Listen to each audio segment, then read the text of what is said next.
Fala meu aluno, minha aluna, hoje a gente vai falar de uma aula diferente, um tema diferente, que eu tenho quase certeza que você não viu na escola, que você não viu na faculdade, que é a história da China, né?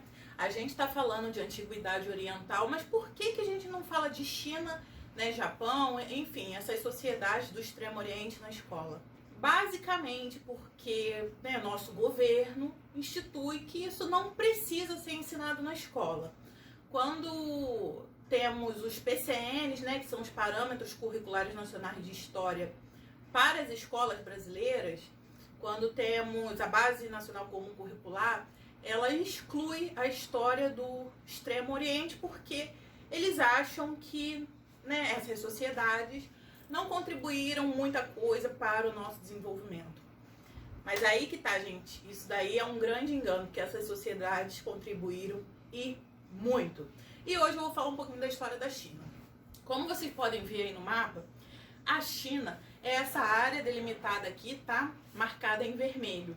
Hoje em dia, o território chinês é esse, tanto que esse mapa é super recente. Eu peguei no Google. Eu peguei no Google oficial, é o mapa oficial do Google, tá?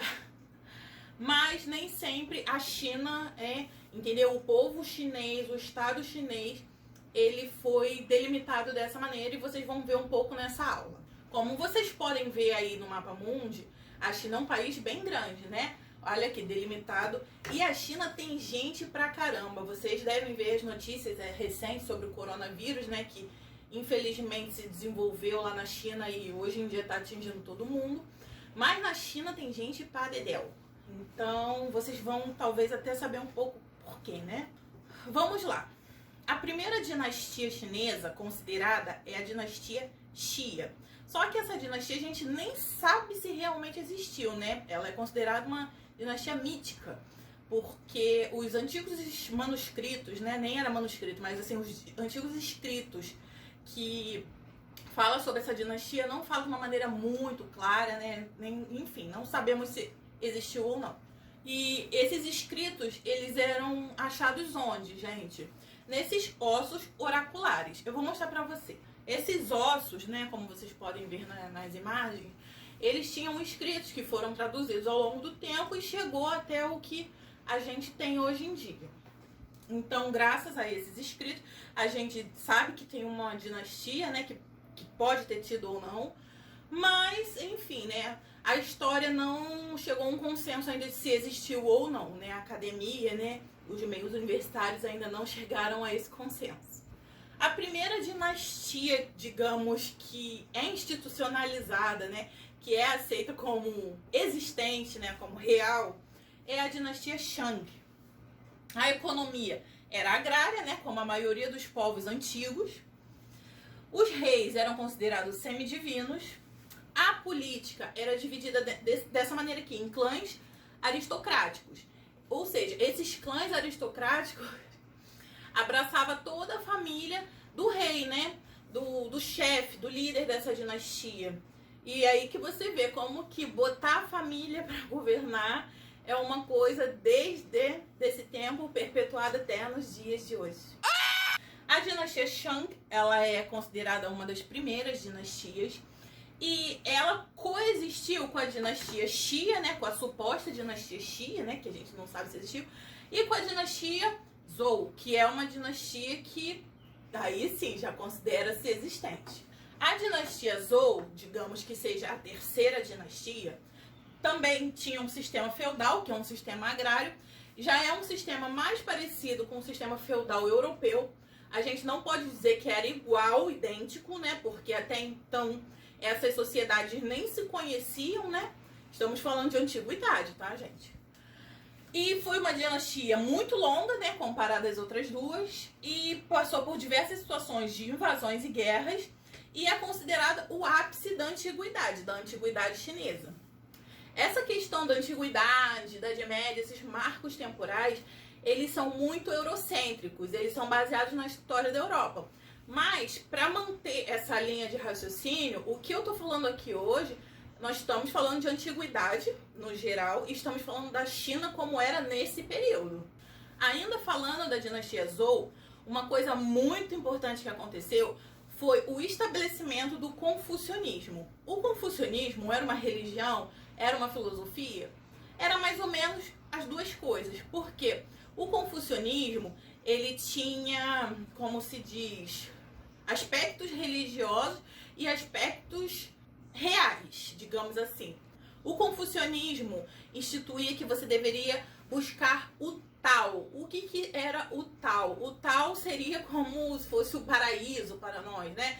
Como se fosse a plenitude, como se fosse, sabe, a perfeição, o ápice de tudo de bom que você pode alcançar, né? A gente não deve comparar com o cristianismo, né, que tem essa ideia de paraíso, porque seria coisas assim incomparáveis, mas assim, só para didaticamente vocês entenderem um pouquinho melhor. O confucionismo também instituía a valorização da família como a gente conhece mais ou menos hoje, né, pai, mãe e irmãos, né? Não tinha muito aquela coisa da família longa africana, por exemplo, mas a valorização da família era um dos pilares, né, do confucionismo, e o culto aos antepassados. Se você quiser saber um pouco mais sobre o confucionismo, que é uma filosofia adotada até hoje na China, não vou dizer na China toda, né, mas em grande parte da China, dá uma pesquisada, porque na aula aqui a gente vai falar um pouco sobre as dinastias, né, no caso a centralização do poder. E o confucionismo, ele, como eu disse, foi instituído na dinastia Zhou. Agora nós vamos falar de uma dinastia super importante que marcou a China, assim, de um jeito, sabe? Vocês vão entender por quê. Eu estou falando da dinastia Qin, né? Qin vem, né? China vem de Qin. Então, vocês já devem saber por aí do que eu estou falando. Quando a gente pega um nome assim, é como se fosse a instauração máxima do poder estatal, né? Temos aí um Estado chinês.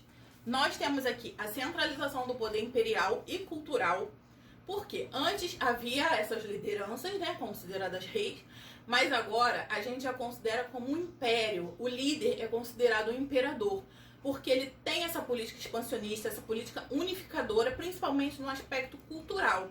Ele quer a China como uma unidade, como um Estado chinês. Foi nessa época que foi construída a Muralha da China e os Guerreiros de Terracota.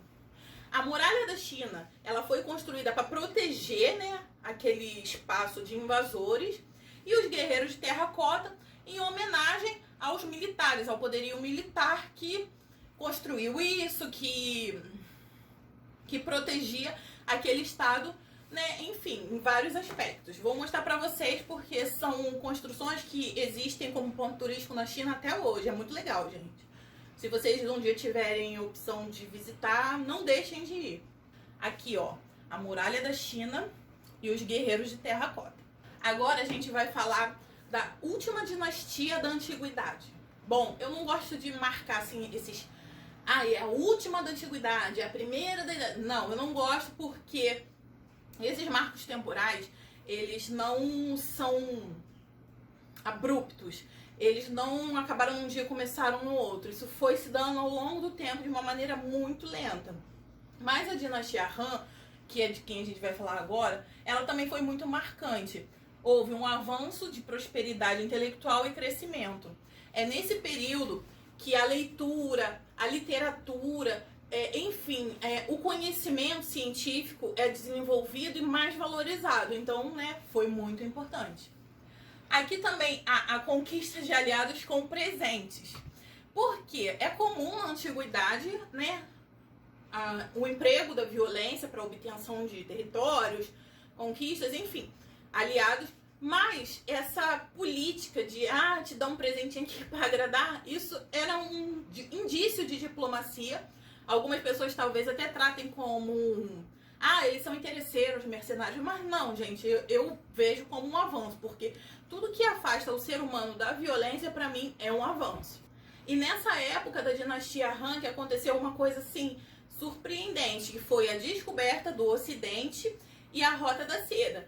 Foi nesse momento que os chineses começaram a ver que eles não eram únicos no mundo, começaram a ter contato com estrangeiros, né, com não asiáticos. E isso foi muito importante naquela época.